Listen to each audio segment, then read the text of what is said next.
की पूरी हुई तो मन में आ गया था कि एक बार कथा करवाऊं, पर कथा के लिए तो बहुत बड़े बड़े पंडाल चाहिए, व्यवस्था कैसे होगी, कौन संभालेगा, कौन भोजन व्यवस्था देखेगा। तो रतिराम जी पाटीदार जी ने समिति से संपर्क किया, कहा पंडाल बना बनाया है, बाबा का प्रसाद भी चल रहा है, हम जजमान बन जाएं और गुरु जी कथा कह दें तो ये योग संजोग बन गया और ये कथा यहाँ प्रारंभ हुई। ये शिव की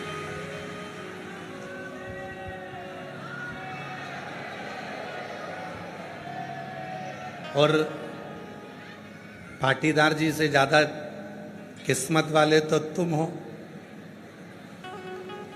आए थे दर्शन करने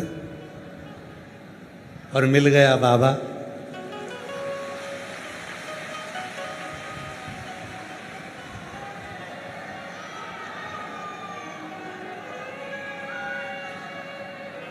अच्छा ये बताओ कि तुमने पुण्य कौन सा करा था? एक लोटा ही जल चढ़ाया था ना? या तो भोलेनाथ जी ने तुम्हारे वो एक लोटे जल का 10 लोटा समझ लिया और बाबा ने कहा अब तू जा ही रही है, टिकट हो ही गया है, कुबरेश्वर धाम पहुंच ही रही है, तो एक काम और कर ले, जा 1-2 दिन की कथा तो तुझे मिल ही जाएगी। सुन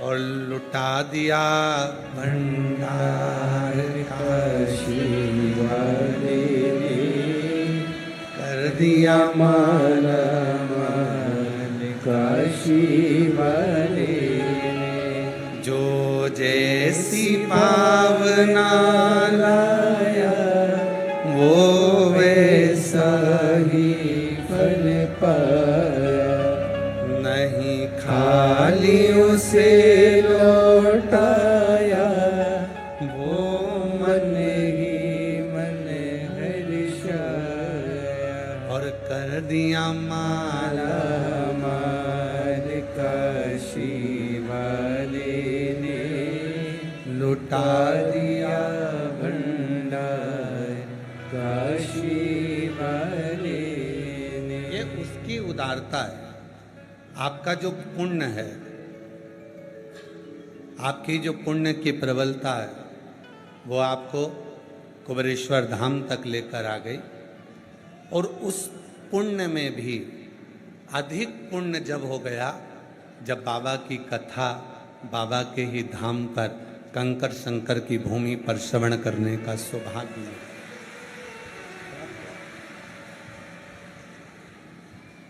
देखो, संतान होना भाग्य की बात होती है, संतान होना भाग्य की बात है, पर संतान के द्वारा अपने को सुख मिल जाए ये सौभाग्य की बात होती है। संतान सुख दे दे,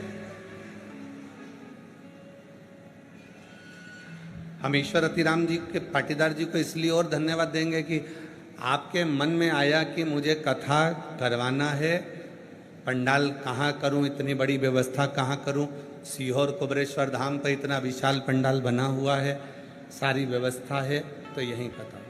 आपने अपने बच्चों से कहा, बच्चे भी ऐसे होना चाहिए कि तुरंत बच्चे भी तैयार हो गए, बहू भी तैयार हो गई, परिवार भी तैयार हो गया, और सब ऐसे बेटे बहू, ऐसा परिवार, ऐसी बेटी, ऐसे परिवार होना चाहिए। तो तुरंत तैयार, तुरंत।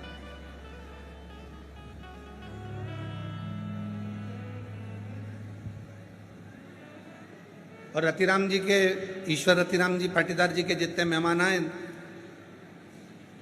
तुम भी कम नहीं हो, पक्का है।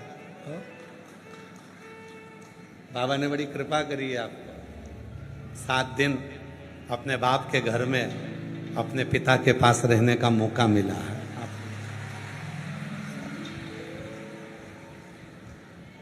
ये ऑनलाइन कथा है, इसलिए आप लोगों से निवेदन है अपने अपने घर पर सुनना, श्रवण करना।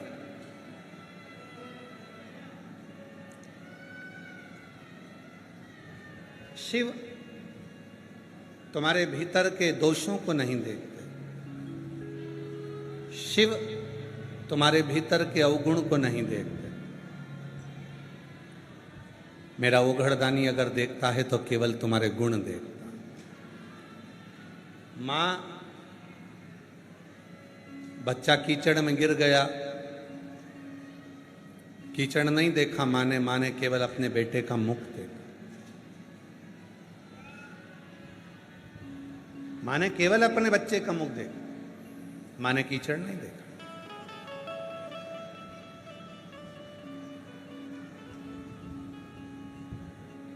बेटा कहीं गंदगी में गिर गया तो पिता ने केवल उसका मुख देखा बेटे का, उस कीचड़ को पिता ने नहीं देखा।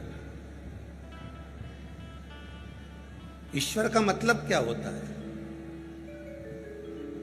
शिव महापुराण की कथा को आज अपन प्रारंभ कर रहे हैं ऑनलाइन, अपने अपने घर में बैठकर आप श्रवण कर रहे हैं, फेसबुक यूट्यूब पर सुन रहे हैं, आस्था चैनल पर सुन रहे हैं, जो इस कुबेरेश्वर बाबा के धाम पर आए हैं वो धाम पर सुन रहे हैं। ईश्वर का मतलब क्या?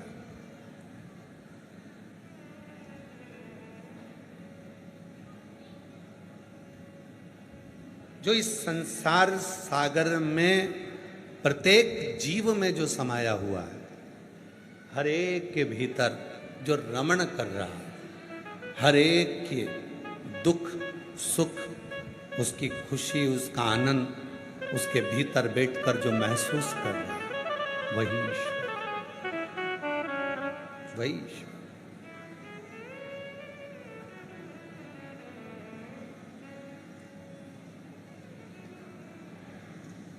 आप शिव जी के मंदिर में जाते हो, भगवान ने जो आपको जीवन दिया है, शरीर दिया है, 3.5 करोड़ रोम छिद्र दिए हैं,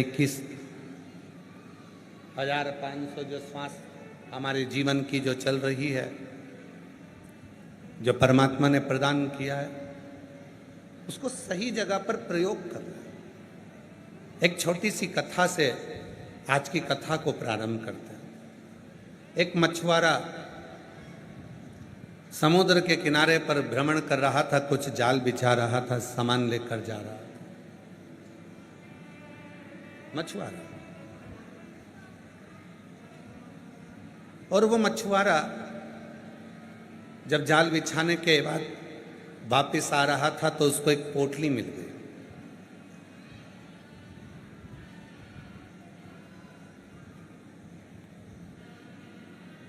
उस पोटली में थोड़े से पत्थर थे। उस मछुआरे को लगा कि पोटली में पत्थर है। समुद्र के किनारे पर मछुआरा बैठ जाता है, पत्थर निकाल निकाल कर एक एक कर कर समुद्र में फेंकता जाता है। पत्थर निकाल निकाल कर समुद्र में फेंक रहा है। फेंकते फेंकते पूरे पत्थर उस पोटली के समाप्त हो गए। आखिरी पत्थर उस मछुआरे के हाथ में था, उसको फेंकने ही वाला था। इतनी देर में वो पत्थर उसने देख लिया और देखकर विचार करा कि ये तो बहुत चमकता हुआ लग रहा है। जो उस पत्थर को हाथ में लिया, देखा तो उसने जाना कि ये पत्थर नहीं है, ये तो कोहिनूर हीरा है। ये पत्थर नहीं है, ये हीरा है। और इस मुझे क्या मालूम था कि मैंने इतने सारे हीरे समुद्र में फेंक दिए और केवल मेरे हाथ में एक हीरा आया है। और उसने उस हीरे को रखा, जाकर ज्वेलरी से, जौहरी से जाकर पूछा कि इस हीरे की कीमत कितनी है, तो कहा इस हीरे की कीमत तो करोड़ों में है। करोड़। हम 5 करोड़ में ये हीरा लेने को तैयार। जौहरी ने हीरे की कीमत लगा। उसकी बुद्धि मन में सोचा कि मैंने सारे हीरे समुद्र में पटक दिए, केवल एक हीरा मेरे भाग्य में आया और उस हीरे को मैं संभाल लेता हूँ।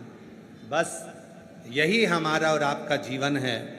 बचपन गया, जवानी गई, अधेड़ी गई, बुढ़ापे रूपी हीरे को पकड़ कर बैठे तो भी शिव के भजन कर कर पार उतर सकते हैं, उसके पास पहुंच सकते। एक हीरा है, और वो एक हीरा कोई साधारण सा हीरा नहीं है, वो शिव की भक्ति का हीरा जो आपकी जिंदगी को संवार सकता।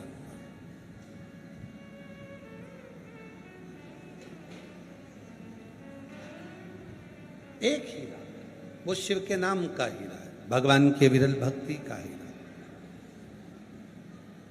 कभी आप लोग विचार करिएगा, 3 चीजें शिव महापुराण कथा में बताई गई है, और जिंदगी में अगर जिसने उतार ली उसका जीवन सार्थक हो गया। पहले नंबर पर है शिव को चढ़ाने के लिए 1 लोटा, जम के बोलो 1 लोटा जल। शिव को समर्पित करने के लिए 1 लोटा जल। दूसरे नंबर पर रोग को मिटाने के लिए शंकर पर चढ़ा हुआ जल, शिव पे चढ़ा हुआ जल का आचमन। कायिक, वाचिक और मानसिक 3 तापों को समाप्त कर देता। एक पत्र है, सुनिए।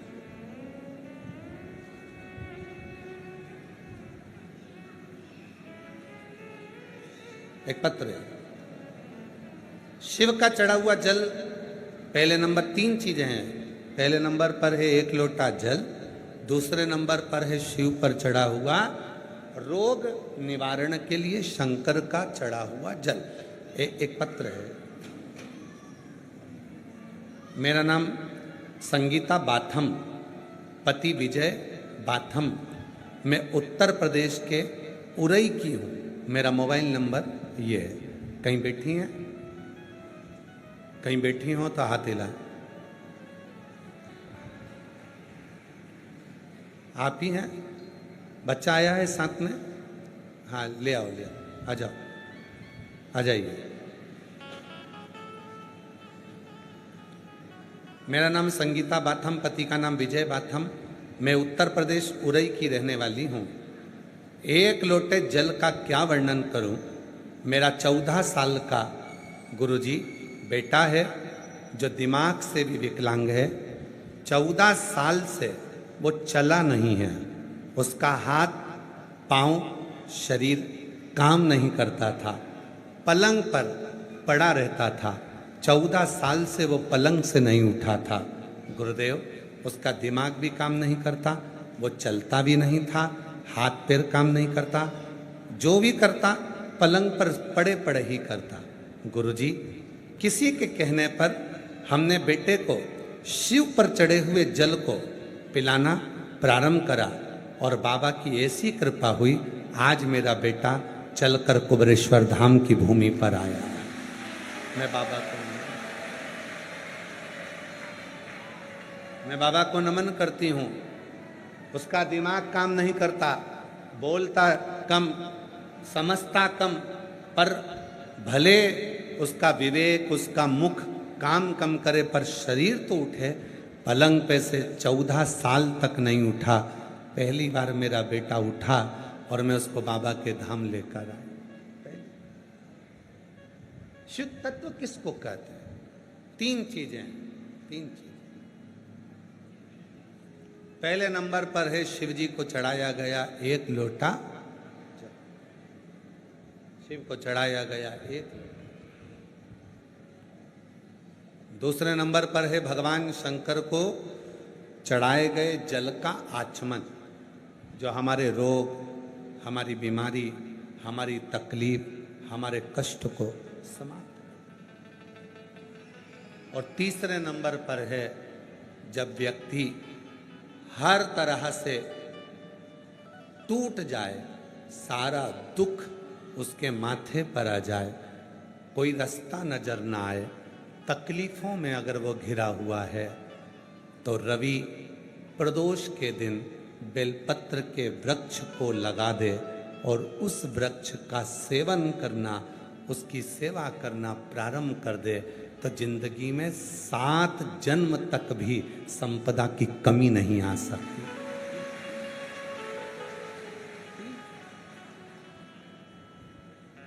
3 बार। कौन कौन सी चीज है?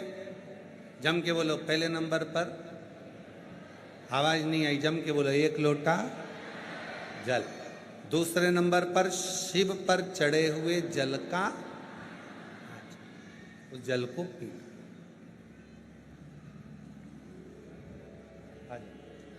जोरदार ताली बजाओ। 14 वर्ष तक नहीं चला, 14 साल तक पलंग पर पड़ा रहा, सारा कार्य पलंग पर करता था। आज अपना खुद चलकर बाबा के धाम पर आया है। जोरदार।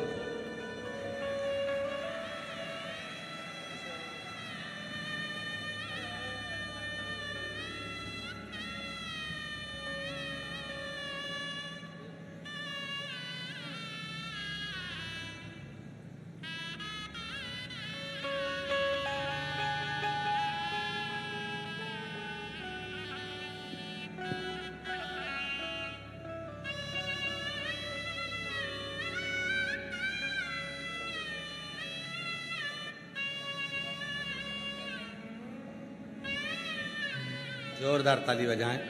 जो 14 वर्ष से ना उठा हो और 14 साल के बाद चलकर आया हो, उसके हृदय की खुशी कितनी होगी, जरा विचार करिए।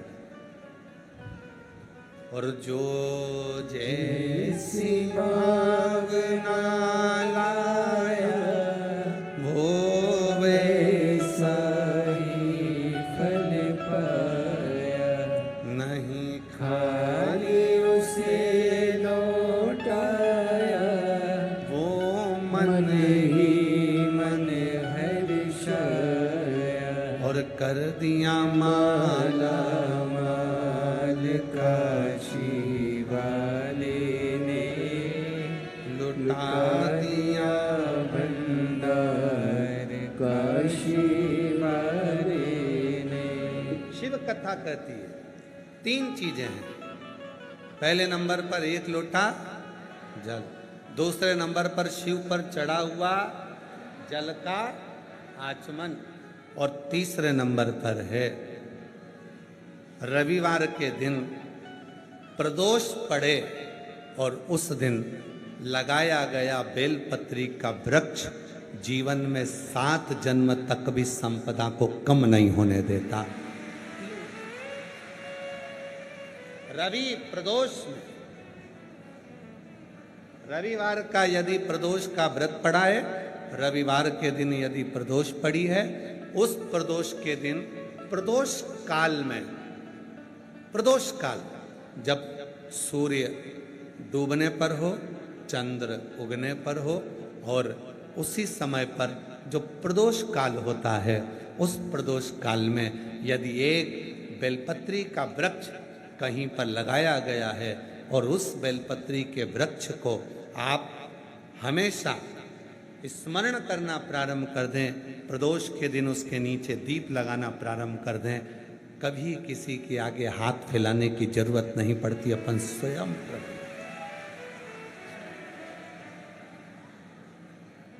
रवि प्रदोष, भौम प्रदोष, ये 2 प्रदोष ऐसे हैं, एक भौम प्रदोष भी ऐसा ही।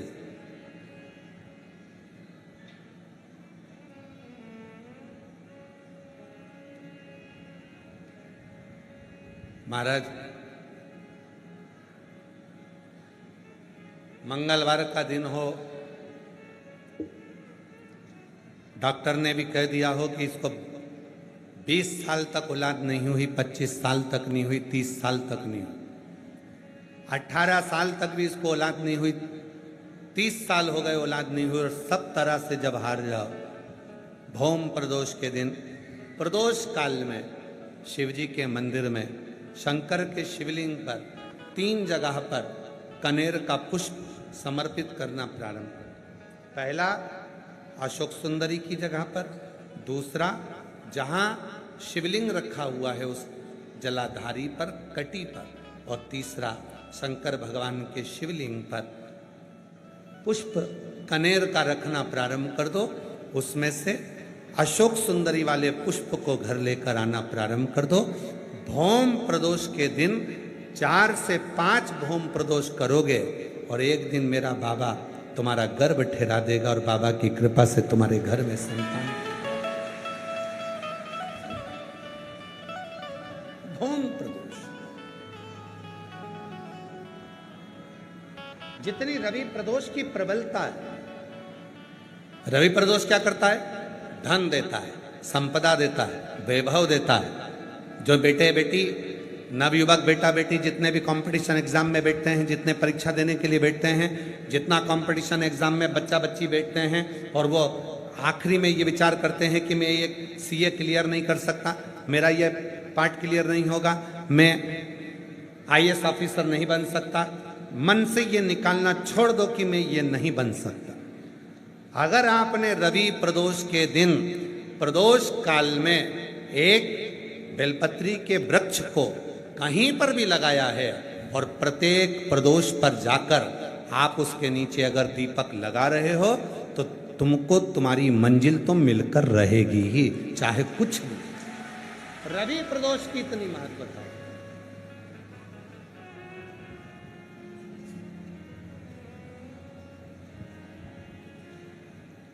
और मांगा है भोलेनाथ से वरदान एक ही, मांगा है भोलेनाथ से वरदान एक ही। तेरी कृपा बनी रहे जब तक है जिंदगी, तेरी कृपा बनी रहे जब तक है जिंदगी। मांगा है भोलेनाथ से वरदान एक ही, मांगा है भोलेनाथ से वरदान एक ही। तेरी कृपा बनी रहे जब तक है जिंदगी, तेरी कृपा बनी रहे जब तक है जिंदगी। मांगा है भोलेनाथ से वरदान एक ही, मांगा है भोलेनाथ से वरदान एक ही। शिव करुणा के सागर। शिव महापुराण की कथा कहती है ये तीन चीजें हमारे जीवन को सुख देती।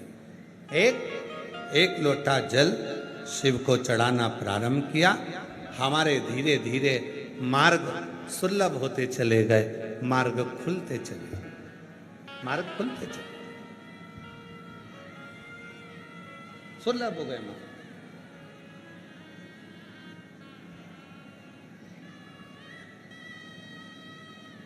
दूसरे नंबर का, शिव पर चढ़ा हुआ जल जब शरीर में रोग आ गया, बीमारी आ गई, कष्ट आ गया, मिटेगा कैसे?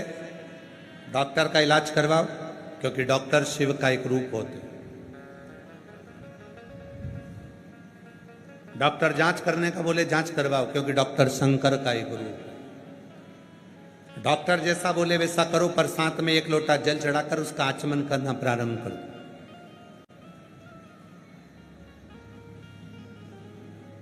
मिल जाए कुबेरेश्वर धाम का यदि रुद्राक्ष, उसको तांबे के लोटे में गलाओ, सवेरे शिव जी को जल चढ़ाओ, उस जल को लेकर आ जाओ, वो जल आचमन करना प्रारंभ करो, थोड़ा थोड़ा 3 बार उसका आचमन करो। धीरे धीरे धीरे धीरे मेरा कुबेर भंडारी ऐसी कृपा करेगा कि एक ना एक दिन कुबेरेश्वर धाम पर तुम्हें बुला ही लेगा, कृपा करेगा।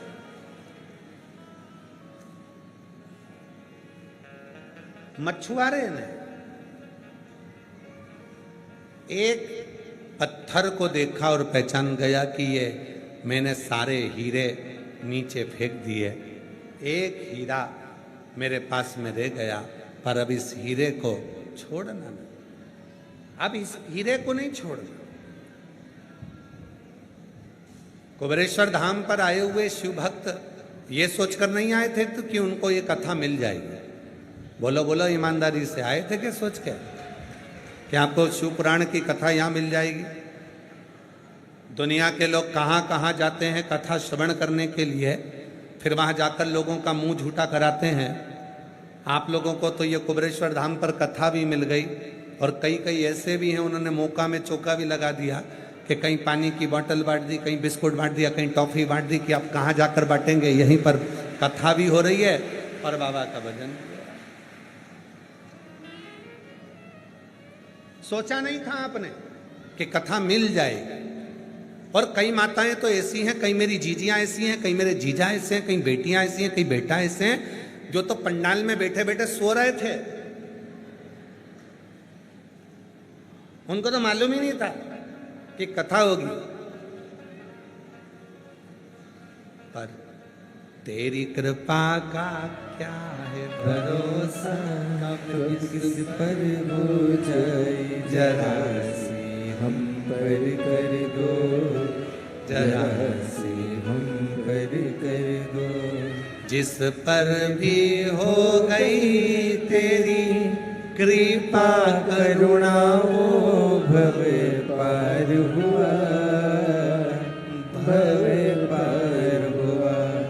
पापी हो चाहे जितना उसका भी बाबा उद्धार हुआ, उद्धार हुआ। गीत अजामिल गणिका जैसे तेरे मन को भाई जरा सी हम पर कर दो, जरा सी हम पर कर दो। तेरी कृपा का क्या है भरोसा, कब किस पर हो जाए जरा सी हम पर कर दो, जरा सी हम पर कर दो। रुद्राक्ष मिल गया आप लोगों को? जम के बोलो। जल चढ़ गया, कंकर शंकर पूजन हो गई, बट वृक्ष का दर्शन हो गया, बटकेश्वर पूजन हो गया, भोजन हो गया, सब हो गया। बस एक ही चीज बची थी, कथा, वो भी मिल गई।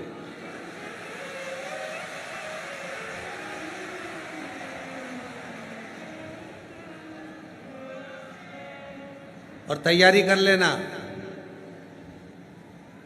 3 महीने में तो देरी है। विश्वास के साथ कहते हैं, सुनकर जा रहे हो, भले एक दिन की सुनकर जा रहे हो, तैयारी करना। गुरु पूर्णिमा तक तुम्हारा मनोरथ पूर्ण होकर बाबा वापिस बुला।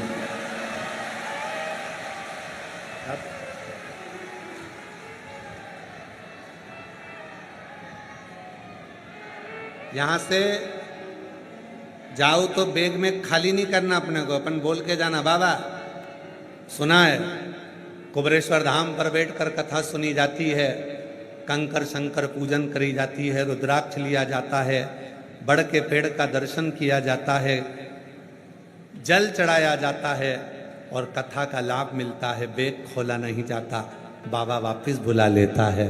मुझे भी तैयारी रहा। शिव कथा कर रही है, भगवान शंकर का पवित्र चरित्र कर रहा है। बहुत दूर दूर से आते हैं, कंकर उठाते हैं, 5 कंकर को रखकर पूजन करते हैं, 4 कंकर वहीं छोड़ते हैं, 1 कंकर साथ लेकर जाते हैं, दिल से बाबा को प्रार्थना करते हैं, उसका फल तो मिलता है, फल तो प्राप्त। शिव तत्व है। और जब विश्वास होता है तो परमात्मा कृपा करता है। एक छत्तीसगढ़ का एक स्थान है, अच्छा पवित्र स्थान है, छत्तीसगढ़ का तीर्थ है शिवरी नारायण। जो छत्तीसगढ़ वाले होंगे वो जानते होंगे। कोई है छत्तीसगढ़ का यहाँ पर? हाथ उठाओ जरा छत्तीसगढ़ वालों। अच्छा है, बहुत सारे हो, रखो रखो रखो। छत्तीसगढ़ में एक स्थान है शिवरी नारायण। विश्वास वाली बात देखिए, शिवरी नारायण की एक कथा आती है और पूरे छत्तीसगढ़ वालों को शिवरी नारायण पर गौरवान्वित होना चाहिए। पवित्र तीर्थ है शिवरी नारायण। बहुत सालों पहले हम भी गए वहां।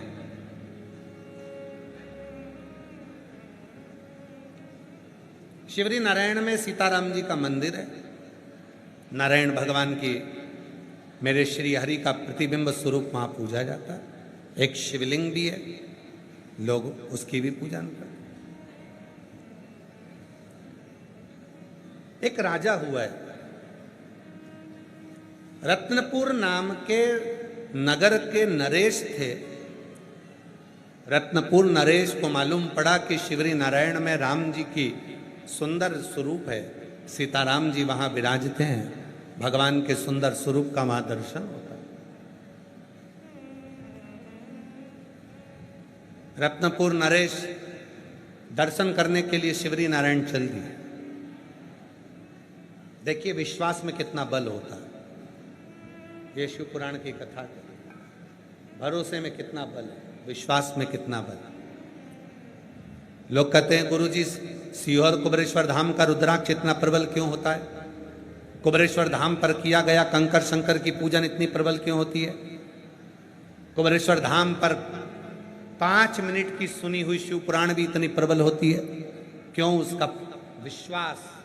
और जब भरोसा पूर्ण होता है तो मेरा देव अधिदेव महादेव ये नहीं देखता कि तुम्हारा पाप क्या है, वो तो भंडार भरना प्रारंभ कर दे। विश्वास,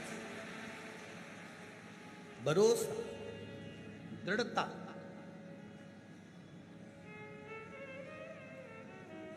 रत्नपुर नरेश को मालूम पड़ा कि शिवरी नारायण में भगवान सीताराम जी विराजमान। भगवान सीताराम जी शिवरी नारायण में विराज। रत्नपुर नरेश शिवरी नारायण चल। छत्तीसगढ़ का बड़ा सुंदर तीर्थ है शिवरी नारायण। और रत्नपुर नरेश चले, सीताराम सीताराम सीताराम करते करते करते करते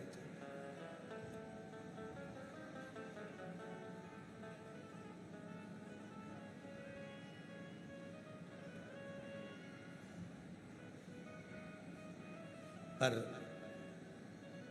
रत्नपुर नरेश शिवरी नारायण के मंदिर में पहुंच गए, दर्शन किया। अब इतना बड़ा राजा आया है, रत्नपुर नरेश आया है, तो ब्राह्मण क्या करेगा, पंडित क्या करेगा कि भगवान का पुष्प उसको दे, भगवान का पुष्प देगा। जब बहुत कोई वीआईपी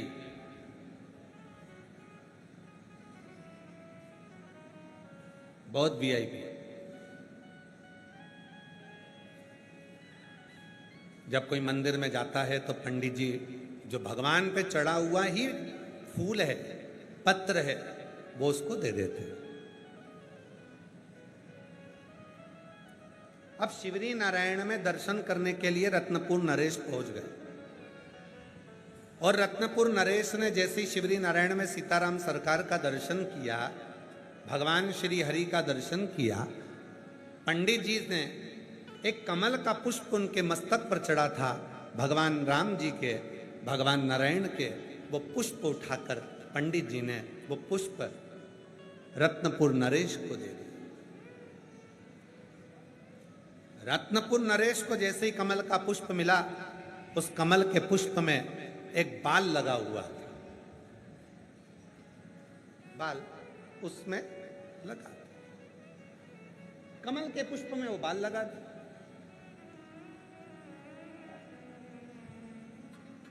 राजा को गुस्सा आ गया। शिव पुराण कहती है किसी तीर्थ में जाना, मंदिर में जाना, तो वहां की बुराइयां नहीं निकालनी, बुराइयां नहीं।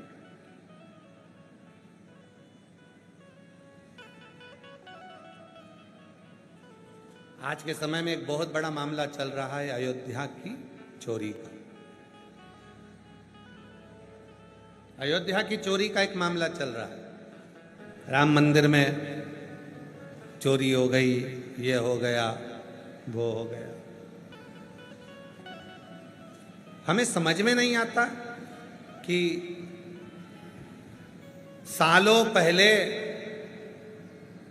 मुगलों ने हमारे सनातन धर्म के मंदिरों में जो चोरी करी थी, वो मुद्दे को लेकर क्यों नहीं आते जो आज अवध के मुद्दे को लेकर आ।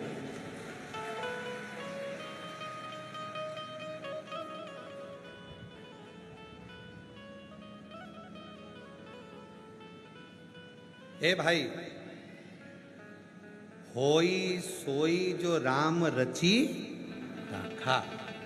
राम जी को जिससे जितनी सेवा कराना होगी उतनी सेवा वो उससे कराएगा, अपने पास सेवा देगा, और जब वो राम जी की कृपा होगी तो रखेगा। नहीं तो राम जी कुछ ऐसी लीला करते हैं कि व्यक्ति को अपने पास से दूर कर देते हैं। उसमें किसी का दोष नहीं है, उसमें एक ही चीज है, होई सोई जो राम रची।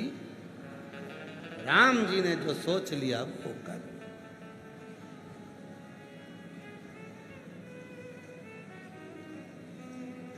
हम क्या करने जा रहे हैं अवध में? भगवान श्री राम जी का दर्शन करने। रत्नपुर नरेश क्या करने गए थे?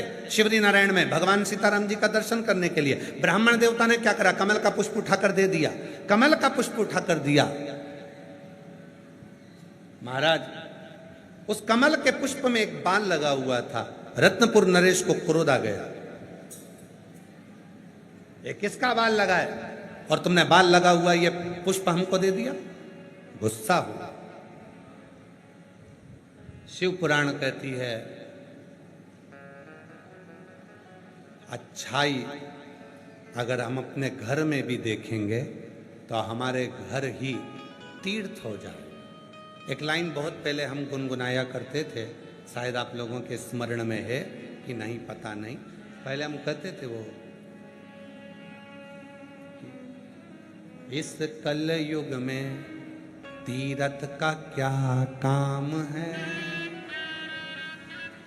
इस कल युग में तीर्थ का क्या काम है, कर लो घर में सेवा वहीं तो चारों धाम है, कर लो घर में सेवा वहीं तो चारों धाम है, इस कल युग में तीर्थ का क्या काम है, कर लो घर में सेवा वहीं तो चारों धाम है, जिसके घर में सास ससुर वहीं बद्रीनाथ हैं, जिसके घर में सास ससुर वही बद्रीनाथ है। बोलो बोलो बोलो, जितने ऑनलाइन कथा सुन रहे हो सब बोलो, जिसके घर में सास ससुर वही बद्री, जिसके घर में सास ससुर वही तो बद्रीनाथ है। अरे कर लो उनकी सेवा,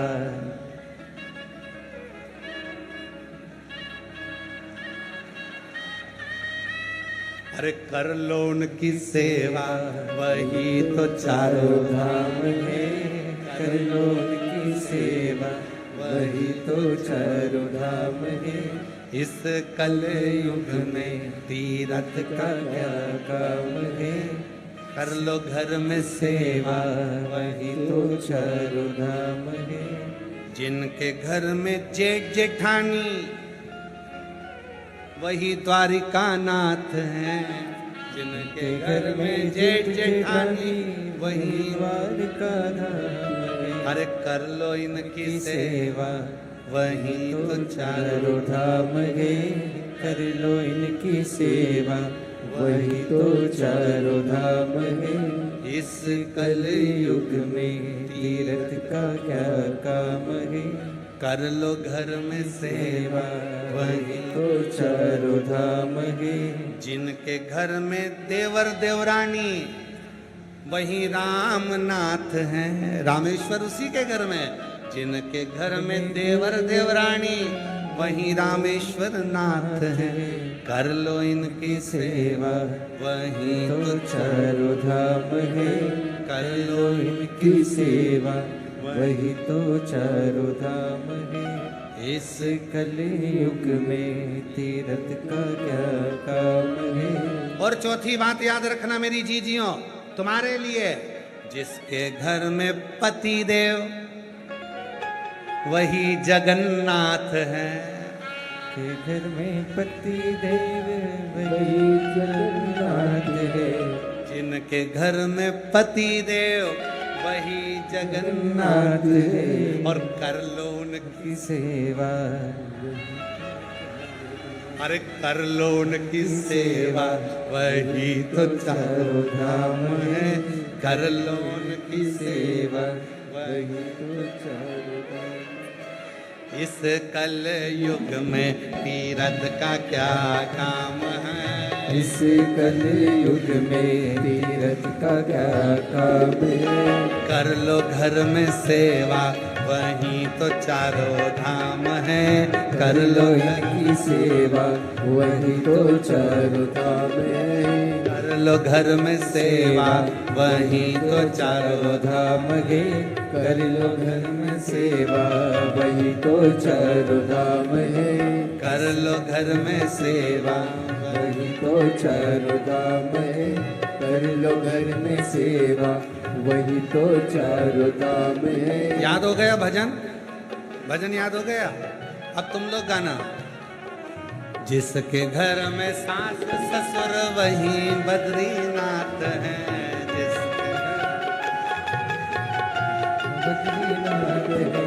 जिसके घर में सास ससुर वही बद्रीनाथ है। जिसके घर में सास ससुर वही बद्रीनाथ है। अरे कर लो उनकी सेवा, कर लो उनकी सेवा वही तो चारों धाम है। वो कर लो उनकी सेवा वही तो चारों धाम है। कर लो उनकी सेवा वही तो चारों धाम है। कर लो उनकी सेवा वही तो चारों धाम है। इस कलयुग में तीरथ का क्या काम है। इस कलयुग में तीरथ का क्या काम है।